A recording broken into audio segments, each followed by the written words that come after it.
Bernice Blackwood adjusted her threadbare jacket closer as she walked the busy corridors of Oakhaven Academy, situated in quiet Willow Creek. Her sun-blonde hair, which seemed dim under the dull lights, was tied in a messy braid, not even hiding the scattering of marks on her fair face. Barely reaching 5'4" and weighing maybe 90 pounds when wet, she moved through the mass of pupils like a shadow, wishing to go unnoticed until the closing bell freed her from this everyday misery. For nearly half a year, her folks had moved to Vermont from rural Maine, and Bernice still felt like a stranger looking in. Her outfits, mostly handed down from her older cousin, looked too big on her small body. Her boots were falling apart, repaired with skillful knots her grandma had shown her. Everything about her screamed easy target to the wolves that prowled these halls. The worst was Garrett Finch, a massive 6'3" lineman with slicked-back brown hair and a grin that could fool teachers, but turned mean when adults looked away. His buddy was Cody Harrison, a bulky weightlifter with heavy arms and a constant scowl, while their female helper Tiffany Lawson used online networks like a weapon, recording every put-down for her thousands of friends. Bernice's day began like always. She crept into her first period math class and took her usual spot at the back, by the wall where she could watch the Vermont snow fall down the glass. That's when she saw him again, Arthur Nevin, the shy musician who sat 2 rows ahead. His light brown hair fell in soft waves around his face as he wrote tunes in his notebook, lost in his world of notes and ideas. For weeks, Bernice had liked him from afar. He was nice to everybody, never joined in when others made fun of someone, and had the most expressive eyes she'd ever seen on a person. Sometimes she caught herself watching how his fingers moved across the pages, making entire songs with just pen strokes. "Miss Blackwood," Mrs. Davies' voice broke through her thoughts. "Would you like to tell the class what's more interesting than algebra?" Heat rushed to her face as 30 pairs of eyes turned her way. From the middle of the room she heard Garrett's quiet laugh, followed by Cody's loud whisper, probably dreaming about her imaginary boyfriend. The class burst into giggles. Bernice sank lower in her seat, wanting to disappear. What they didn't know was that 3 nights a week after school, she walked 20 blocks to Master Lee's Taekwondo gym. For almost 3 years in Maine, she'd trained in the art that her father called bodily intelligence, a skill that taught her to use an opponent's power and size against them. But here at Oakhaven Academy, she kept that part of herself hidden. Her father had made her promise before they moved that she wouldn't fight unless someone's safety was at risk. "Fighting should be the last choice, honey," he'd said in his slow English, his hands still rough from years of fishing work. "You have a gift, but gifts come with great care." So Bernice tolerated it. She tolerated when Garrett accidentally pushed into her in the hallway, sending her binders flying. She stayed silent when Cody made cow sounds when she walked past his lunch table. She looked away when Tiffany posted unflattering pictures of her on Snapchat with captions like, "Style disaster alert," and "Who let their grandma pick her outfit?" The bullying got worse after the first month. During lunch, Bernice liked to eat in the music room where Mr. Johnson let pupils work on projects. It was there that she first talked to Arthur, praising a piano piece of the Vermont hills he was working on. "Thank you," he'd said, his voice quiet but kind. "I'm trying to capture how the hills look when it's snowing. It feels magical." They started eating lunch together regularly, talking about their families and hopes. Arthur wanted to study composing at Juilliard, while Bernice had secret dreams of becoming a vet, using her understanding of the body to help instead of hurt. Their friendship didn't go unnoticed.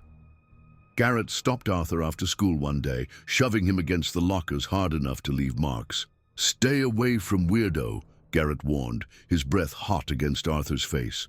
"She's got some kind of disease and we don't want you to catch it." When Arthur refused to leave their friendship, the bullies turned their focus to him as well. Cody started bumping into him during passing times, while Tiffany spread rumors about them being strange loners who deserve each other. The last straw came on a snowy Wednesday in December. Bernice was wearing her best dress, a retro red velvet one that had belonged to her mother. She'd saved it for choir day, hoping that maybe just once she could look pretty instead of sad. She was walking to her locker after lunch when she heard Tiffany's voice behind her. "Oh my gosh, did you see what she's wearing? It looks like it came from a Christmas show." "More like a church sale dumpster," Cody added, loud enough for half the hall to hear. Bernice's hands shook as she worked her locker code. Just get through the day, she told herself. Just 5 more hours. But Garrett had other plans. He appeared beside her with a pocket knife, the metal flashing under the bright lights. "You know what, weirdo? I think that dress needs some fixing." Before she could react, he grabbed the bottom of her dress and cut upward, the sharp blade slicing through the soft fabric like it was paper. The sound was awful in the sudden silence of the hall, a tearing, ripping sound that seemed to bounce off the walls. Pupils gathered in a circle, phones already recording, as Bernice stood frozen in shock. The dress, her mother's dress, the only nice thing she had, hung in shreds around her legs. Tiffany was laughing, already uploading the clip to her online pages. "There," Garrett said, stepping back to admire his work. "Much better. Now it matches the rest of your trashy clothes." That's when Arthur pushed through the crowd, his face red with anger. "What is wrong with you people? She never did anything to you." "Ah, look at that," Cody sneered, shoving Arthur hard enough to send him stumbling. "The weirdo's boyfriend wants to play knight." Arthur caught himself against the lockers, his music papers falling across the floor. His notebook fell open, showing page after page of tunes, songs of classmates, landscapes, and several sweet sketches of Bernice herself, caught in moments when she thought no one was watching. Tiffany jumped on the notebook like a hawk. "Oh my gosh, you guys, look at this. He's been drawing pictures of her." She held up one of the drawings, a gentle picture of Bernice reading by the wall. "This is so creepy. What kind of stalker?" "Give that back." Arthur lunged for his notebook, but Cody caught him in a headlock. "I don't think so, music boy. I think everyone needs to see what a little freak you are." They began tearing pages from the notebook, destroying months of Arthur's work. Bernice watched his face fall as his dreams literally came apart in their hands, and something inside her chest broke like a weak rope pulled too hard. For almost 3 years, she had taken their cruelty like a sponge. She had turned the other cheek, walked away, chosen peace over fighting. But watching them destroy something so precious to someone she cared about was the last straw. "Stop," she said quietly. The laughter went on. More pages hit the floor. "Stop!" she repeated, louder this time. Garrett looked up from where he was grinding a song under his heel. "What did you say, weirdo?" Bernice stepped forward, and something had changed in her stance. Her shoulders were back, her chin raised, and there was a stillness about her that was almost scary. The scared little girl from Maine was gone, replaced by someone who had spent 3 years learning how to take apart enemies piece by piece. I said stop. The crowd felt the change in mood. The laughter died away, replaced by a tense feeling that made everyone take a step backward, everyone except Garrett, whose pride blinded him to the danger he was now in. "Or what? You'll cry? Run to mommy? Face it, weirdo, you're nothing. You're less than nothing. You're..." Bernice moved. Years of training came into a single smooth move. She stepped inside Garrett's reach, grabbed his arm, and used his own power to send him flying over her hip in a perfect throw. The 6-foot lineman hit the floor with a sound like a falling tree, all the air rushing out of his lungs in a shocked gasp. The hall burst into gasps and shouts. Cody charged forward with his fighter's instincts, but Bernice was ready for him. She dropped low, swept his legs, and as he fell, she caught him in a hold that had him tapping hard against her leg within moments. "Let him go!" Tiffany screamed, but there was fear in her voice now instead of hate. Bernice held the hold for exactly 3 seconds longer than needed, just long enough for Cody to know how easily she could put him to sleep before letting him go. He ran away, coughing and holding his throat. Garrett was pulling himself to his feet, his face red with anger and shame. "You little psycho! Do you have any idea who I am? My father—" "Your father isn't here," Bernice said calmly. "And neither are any teachers. It's just us." She could see him thinking, trying to figure out how a small girl had just thrown him like a doll. His friends were backing away, their loyalty gone in the face of real danger. "You got lucky," he growled, but he was already moving toward the exit.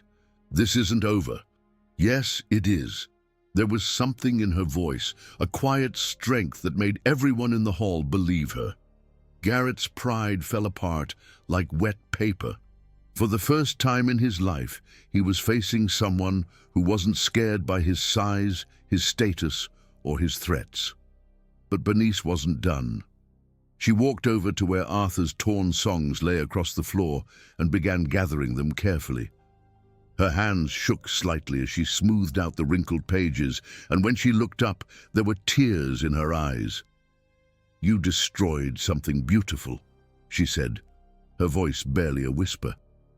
"Something that took hours to make, that came from someone's heart. For what? To make yourselves feel strong." She stood, holding the ruined artwork against her chest. The torn dress hung around her legs like battle flags, but she wore the damage with pride now. "You want to know what strength really is?" she went on, her blue eyes shining. "Strength is having the power to hurt someone and choosing not to. Strength is protecting people who can't protect themselves. Strength is making instead of destroying." The crowd was silent now, phones still recording, but for different reasons. This wasn't just a fight anymore, it was a judgment. Garrett made one last try to save his name. "You think you're so tough? Let's see how tough you are when—" He didn't get to finish the sentence. Bernice stepped forward, and this time there was no doubt, no holding back. She grabbed his shirt, pulled him down to her level, and swept his legs again. But instead of letting him fall, she held his fall, lowering him to the ground in a move that was more dance than violence. She knelt beside him, one hand pressed against his chest, the other raised as if to hit. The whole hall held its breath. "I could hurt you," she said quietly, so only he could hear. "I could shame you the way you've shamed others. I could make you feel as small and helpless as you've made me feel every day for 6 months." Garrett's eyes were wide with fear, all his swagger gone. "But I won't," Bernice went on, "because I'm not you. I don't get my strength from making others weak." She stood and stepped back, leaving him on the floor. "This is your choice, Garrett. You can keep being the person who destroys beautiful things, or you can be better. But if you ever touch me or my friends again, if you ever hurt someone who can't fight back, I will be there. And next time I might not be so kind." The crowd began to leave, the show clearly over. But as they walked away, Bernice could hear them talking. Not about the weird girl who got shamed, but about the girl who had stood up and fought back without losing herself. Arthur came carefully, his ruined notebook in his hands. "Bernice, I thank you, but you didn't have to." "Yes, I did," she said firmly. "Someone had to." They walked to the nurse's office together, where Bernice borrowed a pin to hold her dress together, and Arthur got ice for his sore ribs. The nurse, Mrs. Grant, looked like she wanted to ask questions, but seemed to know that sometimes silence was best. Word of the hall fight spread through Oakhaven Academy like fire. By the end of the day, the story had grown. Some versions had Bernice throwing Garrett clear across the hall. Others had her taking on 5 bullies at once. But the main truth remained. The quiet girl from Maine had finally fought back.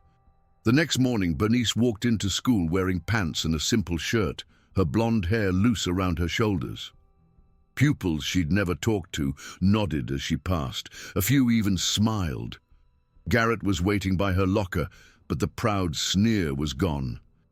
He looked smaller somehow, as if standing up to him had deflated his strength. "I wanted to." He started, then stopped, struggling with words that clearly didn't come easily. "Yesterday, the dress, that was..." He swallowed hard. "I'm sorry, that was really wrong." Bernice studied his face, looking for signs of lies or tricks. Instead, she saw something she'd never seen before in Garrett Finch: real regret. "Thank you," she said simply. "But you don't just owe me an apology." She nodded toward Arthur, who was coming with a new notebook under his arm. Several other pupils who had been targets of Garrett's meanness over the years were also nearby, watching the talk with clear interest. It took nearly an hour, but by the time the first bell rang, Garrett had apologized to 6 different people. Some accepted kindly, others told him what they thought of his apologies, but all of them left with a sense that something had changed in the world of Oakhaven Academy. Cody and Tiffany were harder cases. Cody avoided Bernice, changing his route between classes to make sure they never met. Tiffany deleted her online posts about the event and stopped her comments on other pupils' looks. But she never apologized directly. That was okay. Bernice had learned that you couldn't force people to be better. You could only control how you answered their choices. 3 weeks later, she was eating lunch in the music room when Arthur showed her his latest project, a series of songs showing acts of everyday bravery. Pupils standing up to bullies, helping classmates, choosing kindness. In the middle of the set was a song about a blonde girl in a torn red dress, not as a victim, but as a fighter choosing mercy. "It's called True Heart," he said, his cheeks pink with shame. "I was hoping you'd let me play it at the school show." Bernice's smile was brighter than all the lights in the building. Deal. As the weeks went by, Oakhaven Academy began to feel different. Pupils who had been watching started speaking up. Teachers who had ignored the bullying began paying attention. The culture of cruelty that had hurt the halls for years slowly began to change. Bernice never revealed her full training to her classmates. She didn't need to. The knowledge that she could defend herself and others was enough to earn respect.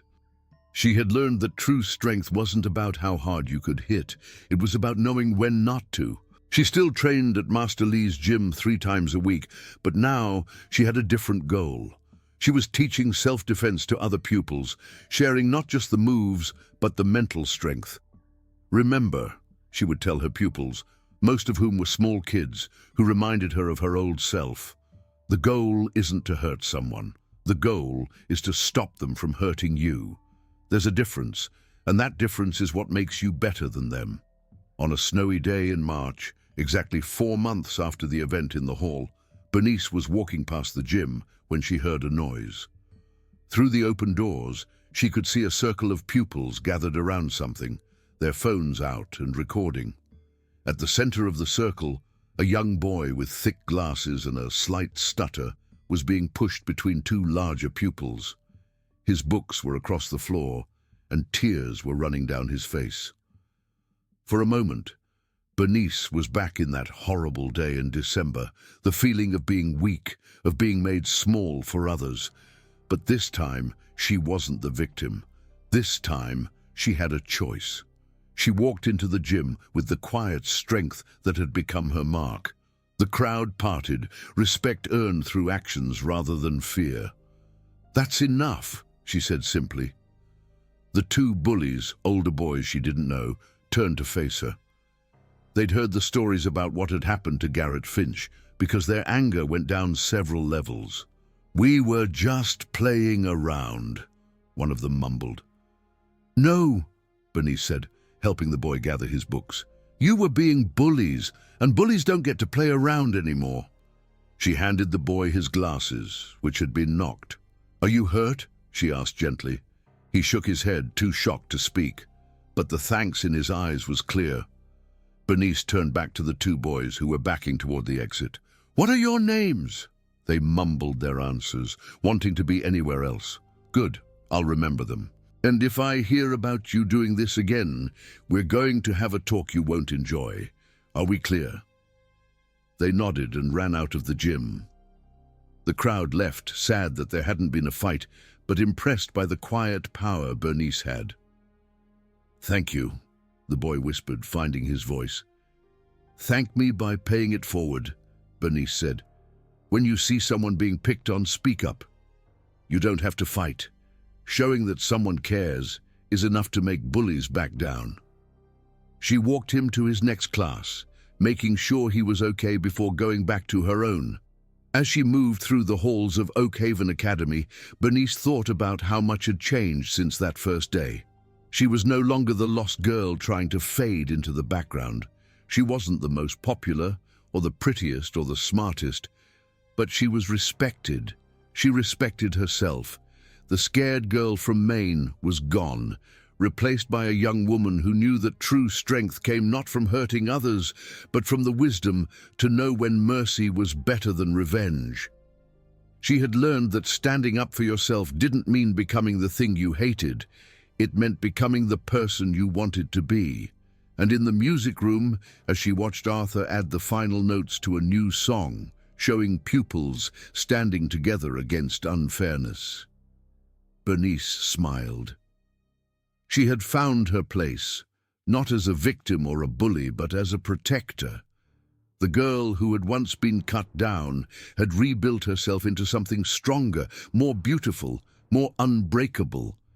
And in doing so, she had helped change not just her own life, but the lives of those around her. True strength, she had learned, wasn't about being the toughest person in the room.